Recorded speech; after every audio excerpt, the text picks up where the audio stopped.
అందరికీ నమస్కారం. నేను మీ కిరా కార్పిణి. ఈ రోజు టాపిక్ అందరికీ తెలిసిందే. విజయనగరం, శ్రీకాకుళం, విశాఖపట్నం ఈ మూడు ప్రాంతాలని అనుసంధానం చేస్తూ 2700 ఎకరాల్లో జిఎంఆర్ సంస్థ ద్వారా నారా చంద్రబాబు నాయుడు గారు ఏర్పాటు చేసినటువంటి భోగాపురం ఇంటర్నేషనల్ ఎయిర్పోర్ట్ అంటే అల్లూరు సీతారామరాజు ఇంటర్నేషనల్ ఎయిర్పోర్ట్ లో జనవరి 4, 2026 మొదటి ఫ్లైట్ ల్యాండ్ అయింది దిగ్విజయంగా. అయితే ఇక్కడ జగన్మోహన్ రెడ్డికి బాధాకరమైన విషయం ఏంటంటే క్రెడిట్ అంతా నారా చంద్రబాబు నాయుడు గారికి వెళ్ళిపోతుంది అని. ఎందుకు వెళ్ళిపోకూడదు?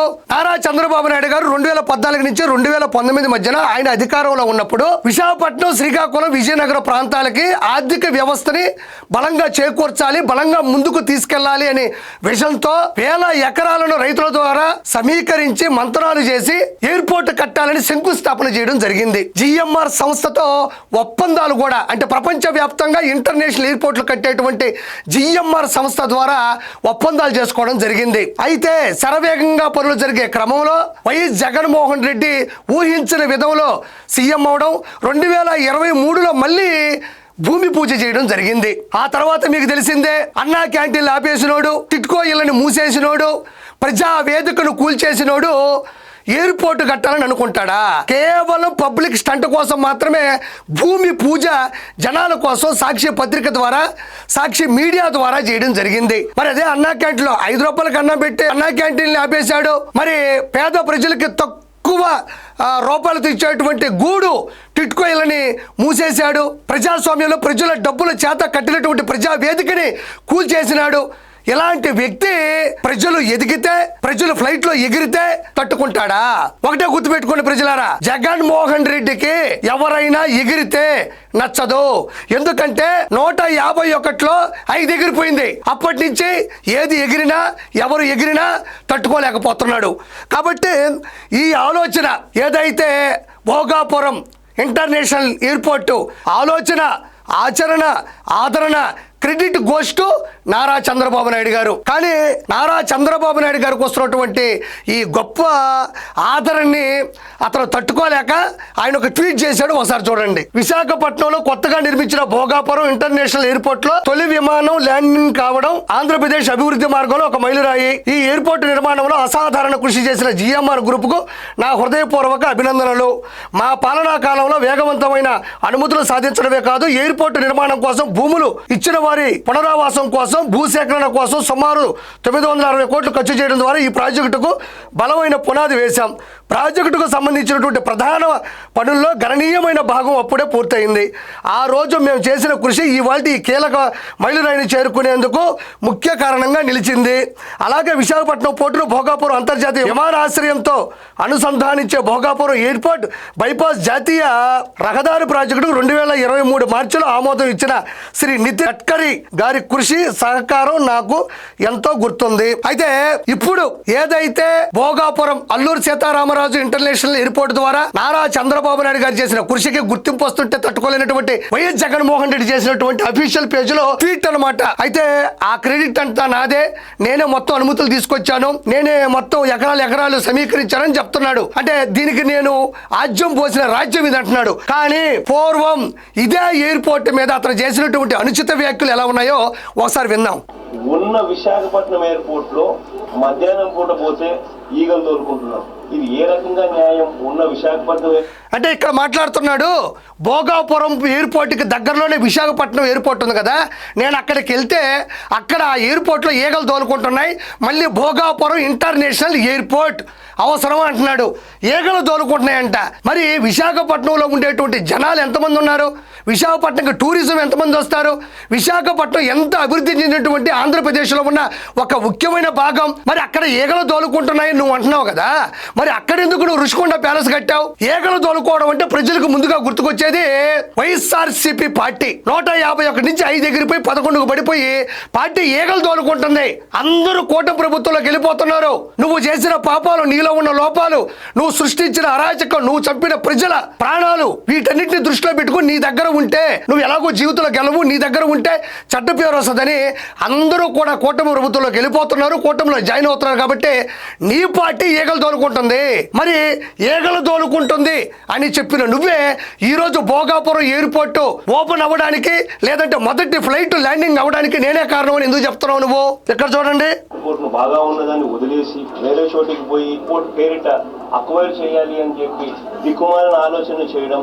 మరొకసారి మళ్ళీ దీని గురించే చెప్పాడు. ఈ దిక్కుమాలిన ఆలోచన ఎందుకు, మళ్ళీ భోగాపురం ఎయిర్పోర్ట్ అవసరమా అని ఇతనే సందర్భాలు సారం చూడండి మీరే. మీ అందరికీ కూడా చెప్తా ఉన్నాం, గట్టిగా పోరాడదాం, గట్టిగా నిలబడదాం. ఇంకొకటి కూడా చెప్తా ఉన్నాం, కోర్టుకు కూడా పోదాం, కోర్టులో కేసులు వేసినా కూడా గట్టిగా దీన్ని ఆపే కార్యక్రమం చేద్దాం. అంటే భోగాపురం ఎయిర్పోర్ట్ కు సంబంధించినటువంటి ఆ అనుమతులను గాని, దాన్ని ముందుకెళ్లే పద్ధతిని గాని, దాని పరిస్థితిని గాని కోర్టులకు వెళ్ళైనా సరే ఆపేస్తాను అని చెప్పినటువంటి ప్రబుద్ధుడు కూడా ఇతనే. దాని తర్వాత ఏమన్నాడు ఒకసారి వినండి. రానున్న మన రోజులు 3 ఏళ్లలో చంద్రబాబు నాయుడు గారి ప్రభుత్వం పడిపోతుంది, చంద్రబాబు నాయుడు గారు బంగాళాఖాతంలో పడే రోజు త్వరలోనే వస్తుంది. వచ్చేది మన ప్రభుత్వం, మళ్ళీ మీ భూములన్నీ కూడా తిరిగి మీకు వెనక్కిస్తామని చెప్పి మాత్రం గట్టిగా మీ అందరి. అంటే జగన్మోహన్ రెడ్డికి ఇప్పుడే కాదు, రానున్న రోజుల్లో వచ్చేది మన ప్రభుత్వమే, కళ్ళు మూసి కళ్ళు తెరిస్తే మన ప్రభుత్వం వస్తుంది. ఇప్పుడు కాదు, ఆ రోజుల్లో కూడా ఈ మాట మాట్లాడేవాడే. అయితే చూడండి, వచ్చేది మన ప్రభుత్వమే, వచ్చిన తర్వాత భోగాపురం ఎయిర్పోర్ట్ పనులు ఆపేసి తిరిగి మీకు ఆ స్థలాలు కానీ ఆ పొలాలు కానీ తిరిగిస్తారని చెప్పేసి ఇతనే చెప్పాడు. కాబట్టి అప్పుడు చంద్రబాబు నాయుడు గారి ప్రభుత్వం అంటే చంద్రబాబు నాయుడు గారి పార్టీ బంగాళాఖాతంలో పడిపోద్ది అన్నాడు. ఖాతం పక్కన పెడితే జగన్మోహన్ రెడ్డి ఖతం అయిపోయాడు. చూడండి, హామీ ఇస్తూ చెప్తా ఉన్నాం, చంద్రబాబు నాయుడు గారికి లంచాలు రావని ఇదే పెద్ద మనిషి చంద్రబాబు నాయుడు గారు ఆ టెండర్ను రద్దు చేసిన పరిస్థితి మనం అంతా కూడా చూస్తా ఉన్నాం.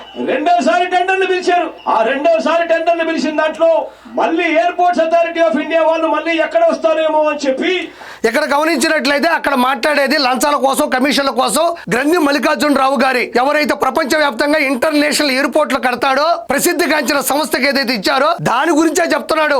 మీరు కమిషన్లు తీసుకోవడానికి, లంచాలు తీసుకోవడానికి ఆ సంస్థకి ఇచ్చారు అని. మరి 2023లో కూడా అగ్రిమెంట్ చేసుకుంది, నిర్మాణ పనులు అప్పగించింది కూడా జగన్మోహన్ రెడ్డి మళ్ళీ జిఎంఆర్ సంస్థకి ఇవ్వడం జరిగింది.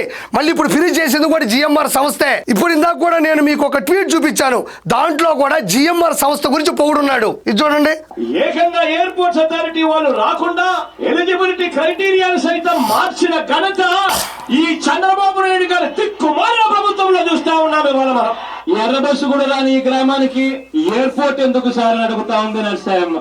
ఇక్కడ చివరగా అయితే చూడండి, ఎర్ర బస్సు రాని కూడా అంటే విజయనగరం జిల్లాలో భోగాపురం గ్రామంలో కట్టేటువంటి ఇంటర్నేషనల్ ఎయిర్పోర్ట్ సంబంధించినటువంటి ప్రదేశానికి ఎర్ర బస్సులు కూడా రావు. అలాంటి దగ్గరికి ఎయిర్పోర్ట్ అవసరమా అని చెప్పి ఈవిడ అడిగిందని చెప్పేసి ఈయన మాట్లాడుతూ ఉన్నాడు. మరి అలాంటి చోటికి ఈ రోజు అల్లూరు సీతారామరాజు ఇంటర్నేషనల్ ఎయిర్పోర్ట్ వస్తే మొదటి ఫ్లైట్ ల్యాండ్ అయితే మరి నువ్వెందుకు ఈ రోజు ఆ క్రెడిట్ అంతా నాదంటున్నావు? మరి ఆ రోజుల్లో దాన్ని ఆపేస్తానన్నావు, ఆపేసి తిరిగి ల్యాండ్లు వాళ్ళకి తిరిగిస్తా అన్నావు. ఎర్ర బస్సు కూడా రాని ప్రదేశానికి ఎయిర్పోర్ట్ అవసరం అన్నావు. దాని తర్వాత విశాఖపట్నంలోని ఈగలు తోలుకుంటుంది భోగాపురం ఎయిర్పోర్ట్ అవసరం అన్నావు. నీకు నిలకడ లేదు, నీకు నిజాయితీ లేదు, నీకు ఉన్నది నిర్లక్ష్యం ఒకటే. ప్రజల మీద నీకు ఎప్పుడు ప్రేమ లేదు.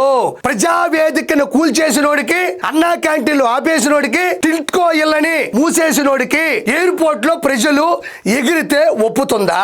కాబట్టి ప్రజలారా, ఇతను ఎంతో ముందు మాట్లాడిన మాటలు ఇప్పుడు నారా చంద్రబాబు నాయుడు గారి ఆలోచన, ఆచరణ, తద్వారా ప్రజల ఆదరణ అత్యున్నత స్థాయిలో ఉన్నాయి. కాబట్టి మళ్ళీ తట్టుకోలేక మొన్న కూడా అంతే, గూగుల్ డేటా సెంటర్ ని లోకేష్ గారు నారా చంద్రబాబు నాయుడు గారు పట్టుకొస్తే అదేమో గోడౌన్ అన్నాడు, తాళం వేసి వెళ్ళిపోతున్నారు, అది దేనికి పనికిరావన్నాడు. కానీ అది ఇంప్లిమెంట్ అయిన తర్వాత, పేరు వచ్చిన తర్వాత దానికి ఆజ్యం పోసింది నేనే అన్నాడు. మళ్ళీ రెండోసారి కూడా అదే ఇంప్లిమెంటేషన్. వీటన్నిటికీ కారణం నేనే, చేసింది నేనే అంటున్నాడు. కాబట్టి దయచేసి ఇతను యొక్క ఫేక్ మాటలు కానీ, ఇతను చేసినటువంటి ఇలా చూడండి, ఇవన్నీ కూడా సాక్షాత్తు సాక్షిగా మనస్సాక్షి లేకుండా మాట్లాడేటువంటి జగన్మోహన్ రెడ్డి మాటలు.